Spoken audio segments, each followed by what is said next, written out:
पुत्र जैसे पुकारा, पर लेकिन सुखदेव जी ने पीछे नहीं देखा।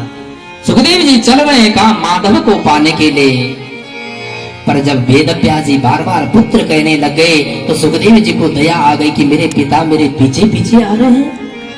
इसलिए सुखदेव जी ने वृक्षों के माध्यम से प्रत्युत्तर दिया।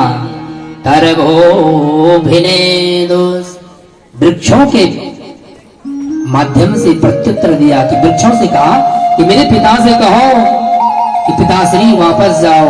क्यों? अब वृक्षों से क्यों दिया?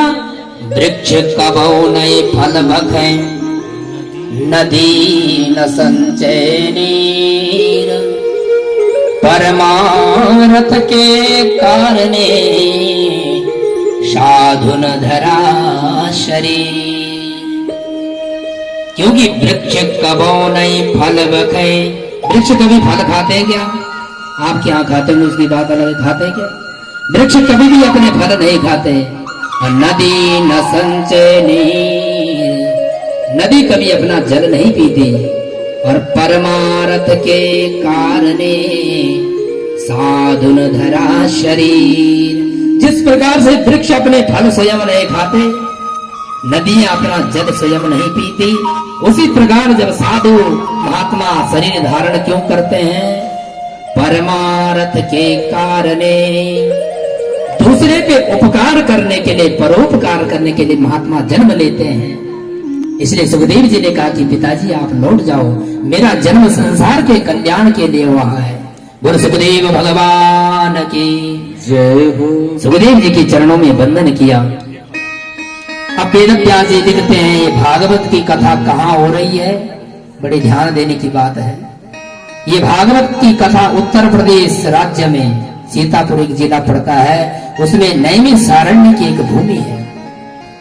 उस नैमिषारण्य की पावन भूमि में केवल ऐसे नहीं कि महाराज 100 लोग या 50 लोग बैठे हों, हजारों ऋषि बैठे हुए हैं। और सूत जी महाराज जिनकी अवस्था केवल कितनी है?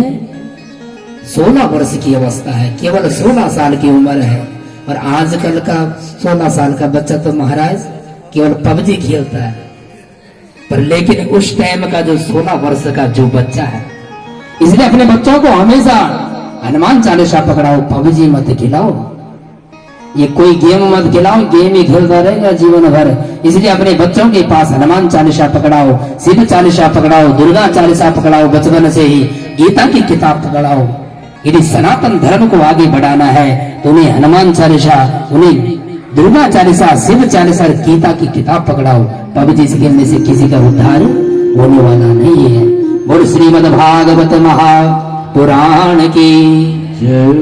इसलिए सूत जी महाराज केवल 16 साल की उम्र है, 16 वर्ष की अवस्था है और शौनकादि ऋषियों को इस श्रीमद् भागवत की दिव्य कथा सुना रहे हैं।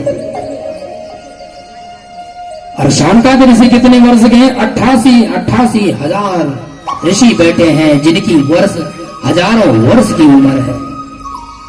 पर लेकिन उनमें सबसे प्रधान श्रोता जो है वो शौनक ऋषि है। इसलिए कहा शौनकादि ऋषि। जब बहुत सारे लोग होते हैं उसमें कोई एक प्रधान हो तो उसका नाम ले लेते हैं, क्योंकि सबका नाम लेना बड़ा मुश्किल है। इसलिए यहाँ पे वेदव्यास ने केवल शौनक जी का नाम लिया, शौनकादि ऋषि। 88 हजार शौनकादि ऋषि इस नैमिषारण्य की पावन भूमि में बैठे हैं। आज 88 हजार ऋषियों ने सूत जी महाराज के चरणों में प्रणाम किया। इस नैमिषारण्य भूमि का नाम नैमिषारण्य क्यों पड़ा? एतन मनोमया चक्रम मया सृष्टम विसृज्यते, यत्रास्याश्रियते नेमि सादेशः तपसा शुभा। इस नैमिषारण्य का नाम इसलिए पड़ा, एतन मनोमया चक्रम। एक बार सभी ऋषि मुनि भगवान का कीर्तन भजन यज्ञ कर रहे थे। अनेक प्रकार के राक्षस आते बार बार व्यवधान डाल देते हैं। सभी ऋषि मुनि परेशान हो गए, महाराज अब हम यज्ञ कैसे करेंगे, भगवान का भजन कैसे करेंगे। सभी ऋषि मुनि दौड़ते हुए ब्रह्मा जी की शरण में गए और ब्रह्मा जी को प्रणाम करके कहा, हे ब्रह्मदेव हमारे लिए कोई ऐसा स्थान बता दीजिए जहां हम भगवान का भजन कर सके, कीर्तन कर सके, यज्ञ कर सके।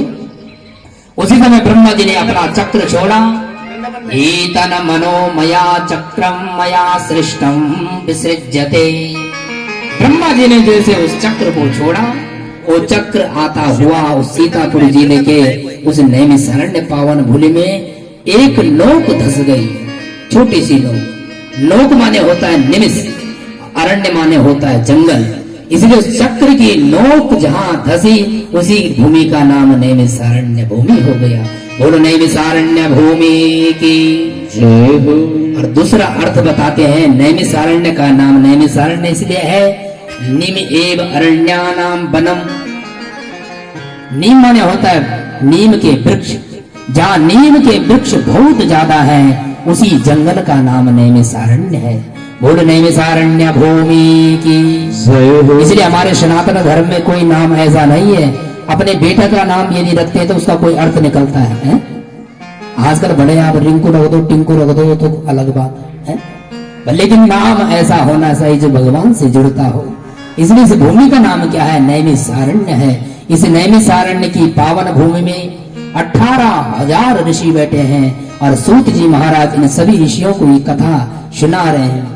नैमिषे सूतमासीन अभिवाद्य महामतिम कथामृत रसास्वाद कुशलः सौनको ब्रवीत।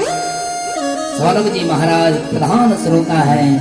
आज सौनक जी ने सूत जी महाराज के चरणों में प्रणाम किया। हे सूत जी महाराज, हमने कथाएं तो बहुत सुनी है, लेकिन प्रभु अभी तक हमारा जो अंतःकरण का जो अंधकार है वो मिटा नहीं है। हमारे जीवन में भी ऐसे है, हम कथा तो बहुत सुनते हैं पर लेकिन हम लोगों का जीवन बदल नहीं पाता। क्यों? क्योंकि हम भगवान की कथा मनन पूर्वक और एकाग्र पूर्वक नहीं सुनते हैं। इसलिए सूत जी महाराज के चरणों में प्रणाम करके सौनकादि ऋषियों ने कहा, अज्ञान ध्वांत विध्वंस सूर्य कोटि सम प्रभा सूताख्याय कथा सारम मम कर्ण रसायनम। सूत जी महाराज को प्रणाम करते हुए सौनकादि ऋषि कहते हैं,